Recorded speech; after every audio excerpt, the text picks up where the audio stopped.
Damn it, కథ మొత్తం అడ్డం తిరిగింది. సుప్రీంకోర్టులో ఈరోజు లడ్డూ విషయంలో జంతు కొవ్వు కలిసిందా లేదా అన్న విషయం పైన కథ మొత్తం అడ్డం తిరిగింది. ఇలా జరుగుతుందని ఎవరు అనుకోలేదు కదా, నేను కూడా అనుకోలేదు ఫ్రాంక్లీ స్పీకింగ్. ఇంతకాలం జంతు కొవ్వు కలిసింది కలిసింది కలిసింది అని ఆఖరికి ఎన్డీటీవీ రిపోర్ట్లో మనం చూసుకుంటే బీఫ్ టాలో, ఫిష్ ఆయిల్స్, ఇదంతా కాకుండా సెట్ ఇచ్చిన చార్ట్ షీట్లో లప్సా లాంటి టాయిలెట్ క్లీనింగ్ కెమికల్స్ ని కూడా వాడారు. ఇదే తిరుమల తిరుపతి లడ్డూలో మనందరికి ఇచ్చారు. ఒక రిపోర్ట్లో ఫిష్ ఆయిల్ ఉందనేది, ఇంకో దాంట్లో బీఫ్ టాలో ఉందనేది, ఇంకో దాంట్లో లాడ్ పంది కొవ్వు ఉందనేది, ఇంకో దాంట్లో గొడ్డు కొవ్వు ఉందనేది. ఇది చాలా సెన్సిటివ్ ఇష్యూ. ఇది ఒక రిపోర్ట్, అది సాలిడ్ రిపోర్ట్. అది అసలు ఫ్యాక్ట్లోకి వెళ్లే ముందు ఒకసారి సినాప్సిస్ కావాలి మనందరికీ. 2019 ఎన్నికల ముందు వివేకానంద రెడ్డి గారు హత్యకు గురైనప్పుడు నారాసుర రక్త చరిత్ర అని చెప్పి సాక్షి పేపర్ చాలా క్లియర్గా, క్రిస్టల్ క్లియర్గా గొడ్డలు తీసుకొచ్చి చంద్రబాబు నాయుడు గారి చేతిలో పెట్టి నారాసుర రక్త చరిత్ర అనేసింది. దాని గురించి డిఫెండ్ చేయడానికి మాట్లాడదామని ప్రయత్నించినా కూడా ఎక్కడా వీలు లేకుండా క్లెవర్గా వైసీపీ బ్యాచ్ మొత్తం వెళ్ళిపోయి సుప్రీంకోర్టులో గాగ్ ఆర్డర్స్ తీసుకొచ్చి దాని గురించి ఎక్కడ మాట్లాడకూడదు, ఇది సెన్సిటివ్ ఇష్యూ అని చెప్పి ఆపిచ్చేశారు. ఎక్కడ డిఫెండింగ్ కూడా సిచ్యువేషన్ లేదు. మళ్ళీ అదే 2024 ఎన్నికల్లో కూడా మాట్లాడకూడదు అంటే సుప్రీంకోర్టుకి వెళ్ళి ఇల్లు స్టే వెకేట్ చేయించుకున్నారు. అండ్ ఈరోజు పర్స్పెక్టివ్లో చూస్తే అవినాష్ రెడ్డి పేరు దీంట్లో క్లియర్గా వినిపిస్తుంది. ఆ పేరు వినపడకుండా ఉండటానికి ఆ రోజు గాగ్ ఆర్డర్స్ కావాలి, అది తరలించి మార్చేసి చరిత్ర మొత్తం తిరగరాయటానికి సాక్షి పేపర్ కావాలి, దాంట్లో రాసే నారాసుర రక్త చరిత్ర ఆర్టికల్ కావాలి. దానికోసం పదవి కావాలి, పదవి కోసం జనాలకు అబద్ధం చెప్పాలి. దానికి ఎక్కాల్సిన మెట్టు సుప్రీంకోర్టు. ఇది అందరికీ తెలిసిన విషయమే.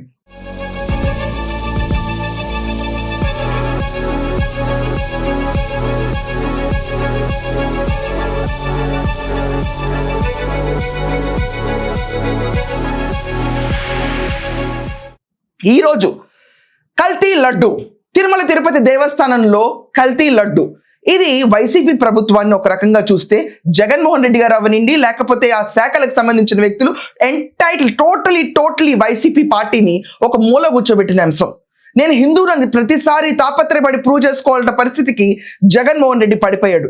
నేను హిందూ మతాన్ని ఆచరిస్తాను, నేను దాన్ని యాక్చువల్లీ ఫుల్లీ యాక్సెప్ట్ చేస్తాను, I'm devoting my self to this religion అని ప్రూవ్ చేసుకోలేక చచ్చిపోతున్నాడు.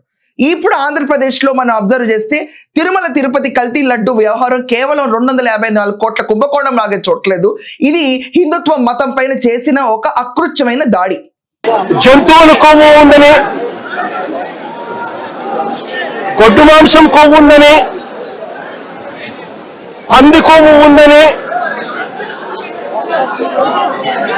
చేప నూనె కలిసింది అని అంటూ రకరకాలుగా చంద్రబాబు నాయుడు గారు కొడుకు, ఇదే చంద్రబాబు నాయుడు గారి పార్టీలో తనతో పాటు కలిసి ఉన్న మరో పవన్ కళ్యాణ్ అనే మరో నాయకుడు ఉద్దేశపూర్వకంగా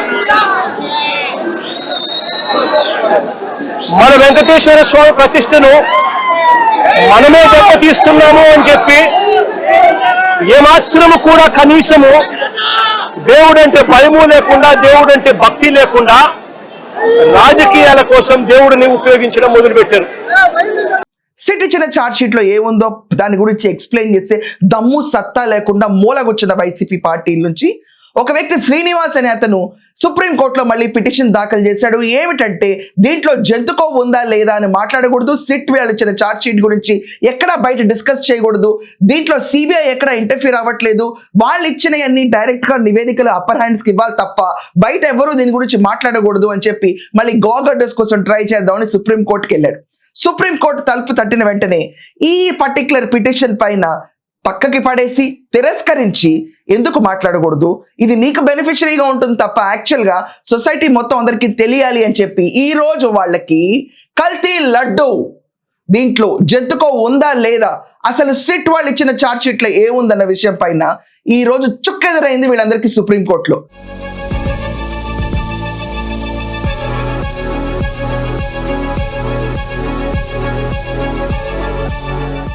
ఈ రోజు వైసీపీలో ఉన్న పరిస్థితికి జగన్మోహన్ రెడ్డి గారు అవనండి, ఎవరైనా అవనండి, సిట్ ఇచ్చిన చార్జ్ షీట్ లో ఏం పేర్కొందన్న విషయాన్ని మాట్లాడడానికి వెన్నులో వణుకు మొదలవుతుంది. ఈ విషయాన్ని ఎంత డీవియేట్ చేద్దామన్నా డీవియేట్ అవ్వట్లేదు. ఎట్ ద లాస్ట్ వాళ్ళకి ఇది వరకు తెలిసిన ఆయుధమైన సుప్రీంకోర్టు మెట్లు తొక్కి ఈ రోజు మళ్ళీ అదే ఆర్డర్స్ ని తీసుకొచ్చి ఇంప్లిమెంట్ చేద్దాం ఆంధ్రప్రదేశ్ లో అంటే పప్పులు ఉడకలేదు. ఈ రోజు ఈ పిటిషన్ సిజేఐ సూర్యకాంత్ గారు ముందు వచ్చింది. ఆయన ఈ పిటిషన్ ని కొట్టివేశారు. మనం అబ్జర్వ్ చేస్తే జంతు కొవ్వు గురించి, తిరుపతి లడ్డు గురించి కలిసిందన్న మాటలు పబ్లిక్ గా ఎవరూ మాట్లాడకూడదు. సిబిఐ వాళ్ళు దీన్ని ఆపలేకపోతున్నారు. కాబట్టి ఈ రోజు అత్యున్నత న్యాయస్థానం సుప్రీంకోర్టులో మేము ఈ పిటిషన్ దాఖలు చేశామంటే చొక్కెదురైంది వైసీపీకి. ఇక వాళ్ళ పరిస్థితి ఏమిటి? ఇక వాళ్ళ పరిస్థితి ఏంటి? ఎక్కడైతే వాళ్ళు ఇది వరకు విన్ అయ్యారో గేమ్, సుప్రీంకోర్టు ఆర్డర్స్ పెట్టుకుని ప్రతి ఒక్కళ్ళు నోళ్లు ముంచారో, ఈ రోజు వాళ్ళు అదే విషయంలో అట్టర్ ఫెయిల్ అయ్యారు. This is the down fall of that particular party. ఎవరో కాదు, డైరెక్ట్ వైవి సుబ్బారెడ్డి ఒప్పుకున్నాడు. దాంట్లో palm oil, caramel oils, at the same time కొన్ని కెమికల్స్ కలిసి అన్నారు, కొన్ని కాదు, దాంట్లో లబ్సా లాంటి టాయిలెట్ క్లీనర్స్ కలిసి అని. ఈ విషయం పైన మాట్లాడడానికి సిగ్గేసి మొహం చాటేసి తిరుగుతున్న వైసీపీకి ఇది ఒక పెద్ద ఎదురు దెబ్బ. Yes, I agree that they have submitted in their report that ghee is adulterated. And they have also mentioned adulterated ghee supplied because of so many people's involvement and some officers' involvement, some third person's involvement in the, all those people were named and charge-sheeted also. Ghee is adulterated with some palm oil, some canola oil, some other items, whatever it is, that is found in the CBI SIT report. ఇక నుంచి రాజకీయాలు చేయాలి, ఓట్లు తీసుకోవాలన్నప్పుడు అబద్ధాలు ప్రచారం చేయకుండా సవ్యంగా పరిపాలన చేసిన వాళ్ళకి ఈసారి ఓట్లు వేస్తారు జనాలు. And at the same time ధర్మాసనం కూడా ఈ రోజు వాళ్ళకి ఫేవరబుల్ గానే మనం చూసుకుంటే మాట్లాడకూడదు అన్న విషయానికి మాట్లాడొచ్చు అని చెప్పినట్టు పిటిషన్ ని పక్కన పడేశారు. ఇది వైసీపీ చేస్తున్న డ్రామా. ఎవరు నోరు మెదపకూడదు, మెదిపితే మేము సుప్రీంకోర్టు మెట్లు ఎక్కుతాం. ఏమైంది? మొత్తం గేమ్ క్లోజ్ అయింది. డామెట్, కథలా అర్థం తిరుగుతుందని ఎప్పుడు అనుకోలేదు. వాళ్ళు ధైర్యంగా కూర్చున్నారు ఇంతకాలం సుప్రీంకోర్టు నమ్ముకుని. ఒకవేళ ఆర్డర్స్ తెస్తే మాట్లాడే వాళ్ళు నోళ్ళని ముంచొచ్చని. ఈ రోజు తర్వాత ఆ హోప్ కూడా పోయిన తర్వాత ఈ పార్టీ ఇప్పుడు వస్తున్న సమస్యలు, ఆరోపణలు, ఆ ఫ్యాక్ట్స్ బయటపడిన తర్వాత సిట్ చార్ట్ షీట్ లో ఏదైతే కెమికల్స్, రసాయనాలు కలిసినాయి అని చెప్పి, at the same time NDDB report లో బీఫ్ టాలో ఫిష్ ఆయిల్స్ కూడా ఉన్నాయి, దాంట్లో జంతు కొవ్వు కలిసిందని చెప్పి ఇచ్చిన ఎన్డీడీబీ రిపోర్ట్ ని ఇక నుంచి వాళ్ళు ఎలా ఫేస్ చేస్తారు కేవలం ఆ 7 కొండల వాడికే తెలుసు. సో మీరందరూ కూడా ఈ రోజు ఈ చుక్కెదురైన వైసీపీ పరిస్థితి గురించి ఎలా విశ్లేషిస్తారు, ఏమనుకుంటున్నారు, కమెంట్స్ లో గట్టిగా రాయండి. That's all for now. Thank you.